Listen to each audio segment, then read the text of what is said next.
Hi, welcome to Spec Hunter. For years, I stayed away from action cameras. I've always cared more about quality, even if that meant carrying around heavy camera setups. I'd rather drag out a full-size camera rig just to get clean, sharp behind-the-scenes shots for a short video than use a tiny camera that gives me average results. That's just how I've always worked. I like having control. I like having the ability to tweak settings. And for the longest time, action cameras never gave me that. So I ignored them. Then, 6 months ago, I picked up the DJI Osmo Pocket 3. And that small, compact camera completely changed how I look at small-form tools. It was light. It was easy to use. And the quality. Honestly, it surprised me. It wasn't just decent, it was impressive. I found myself using it more often than I thought. I started throwing it into my bag even for quick shoots, something I never did with action cameras before. It earned its place in my kit. So when DJI reached out to send over their new Osmo Action 5 Pro, I said yes. I saw it as an opportunity to challenge myself again. Could I use this action camera in my actual workflow? Could it live up to the needs of real video production? I wasn't just testing this thing for fun. I used it for work. I used it on projects I cared about. I shot with it like I would with my mirrorless cameras. And I was curious to see how far it could go. This video is sponsored by DJI, but everything I'm saying comes from my real experience. So let's talk about what happened. For the last couple of months, I've been testing this camera everywhere. I've used it for YouTube. I've used it for social media. But I've also used it during pre-production for a bigger commercial shoot that I'm working on. And I'll be using the Action 5 Pro in that commercial as well. That commercial involves sports. One ad is for a pair of basketball shoes. The other is for a golf brand. I'll be honest, sports content is not something I shoot often. But that's what made it a great test. If this camera could handle fast-paced action, if it could give me high-quality footage while being light, simple, and mobile, then it would prove its value, so I started pushing it. I rigged it in all sorts of ways. I clamped it to things. I strapped it to my chest. I dunked it in water. I mounted it on a golf club. I really tried to think outside the box. Could I get creative with this camera? Could it keep up with my ideas? The answer: yes. The first thing that impressed me was the sensor. The Osmo Action 5 Pro has a 1.3-inch sensor. Now, if you're not a camera nerd, that just sounds like a number. But that sensor size is a big deal in the action camera world. It means better light performance. It means smoother highlights. It means cleaner shadows. And it means your footage won't look blown out or overly processed. A lot of action cameras in the past had this super contrast-heavy look that felt artificial. It looked like something out of a video game. The Action 5 Pro looks more cinematic. It's softer, in a good way. It handles color better. It feels more natural. I noticed it right away. And just like the Pocket 3, this camera can shoot in 10-bit D-Log-M now. This is where it starts to blur the line between action camera and pro camera. Shooting in 10-bit means you get access to way more color information. You can color grade. You can stylize. You can fix mistakes in post. You can make your footage look however you want. That's huge. I work with Blackmagic cameras. I shoot in log profiles all the time. And with this camera, I can treat my footage almost the same way. I import it into DaVinci Resolve and start grading just like I would with any of my mirrorless or cinema cams. That flexibility is a game changer. It means I don't have to sacrifice quality or control just because I'm using a smaller camera.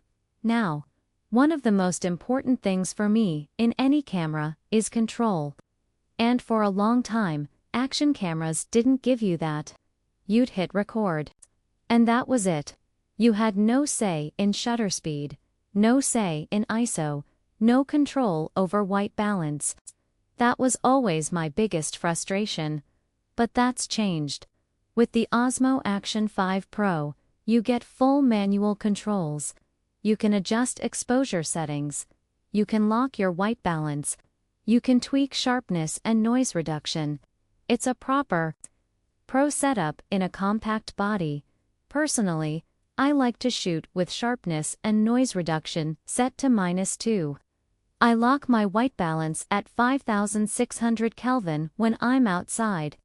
I follow the 180-degree shutter rule, so my shutter speed is always double.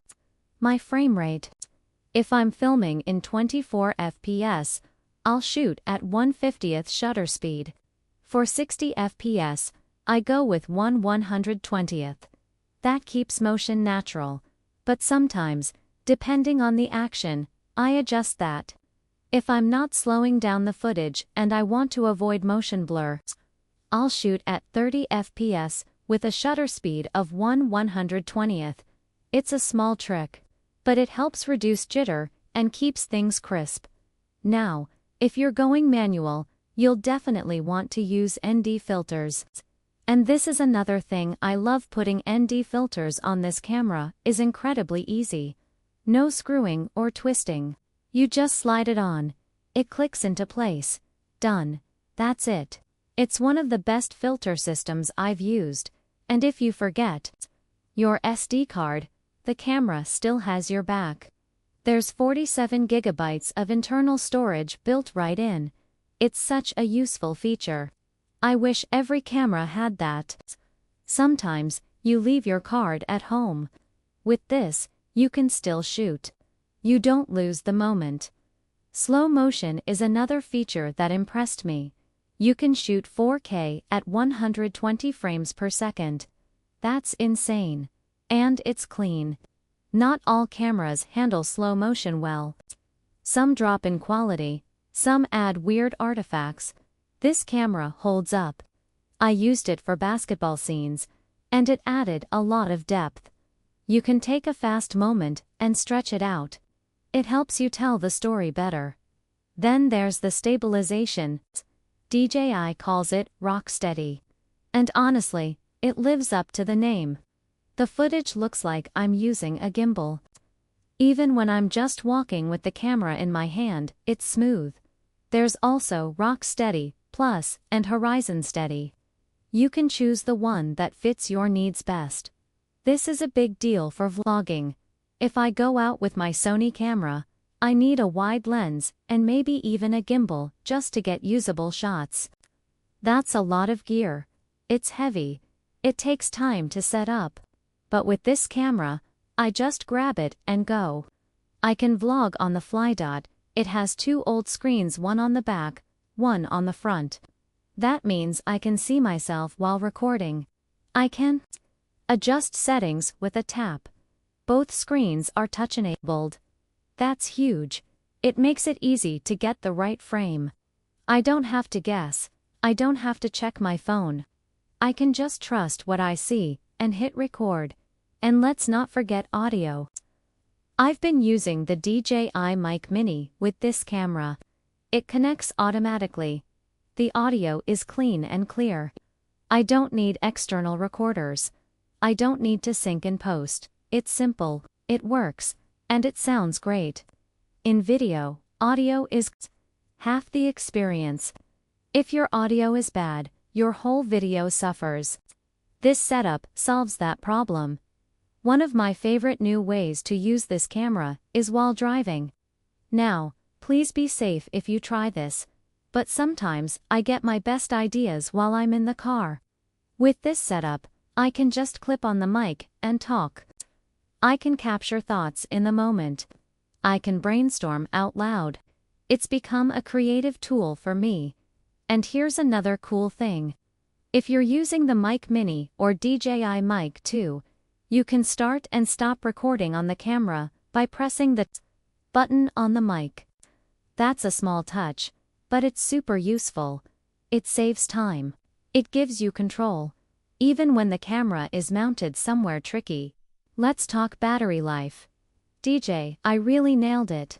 They sent me the 3 battery kit, but honestly, I barely needed the extra batteries. I was shooting in 4K most of the time. And still, I only had to swap once or twice. That's incredible for an action camera. It means less stress. It means more time filming. It means fewer breaks in your creative flow. Overall, this camera has really impressed me. It's not just good. It's fun to use. It's made me more creative. It's made me think differently. When I plan shoots now, I don't just think about my big cameras. I think about how I can use this camera to add something special. That's the power of good gear. It doesn't just do the job. It inspires you. 5 years ago, I would have laughed if someone told me I'd be using an action camera for commercial work, but now, I totally get it. The quality is there. The control is there.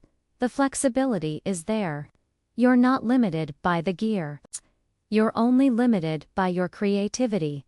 If you're interested in trying out the Osmo Action 5 Pro, check the links in the description.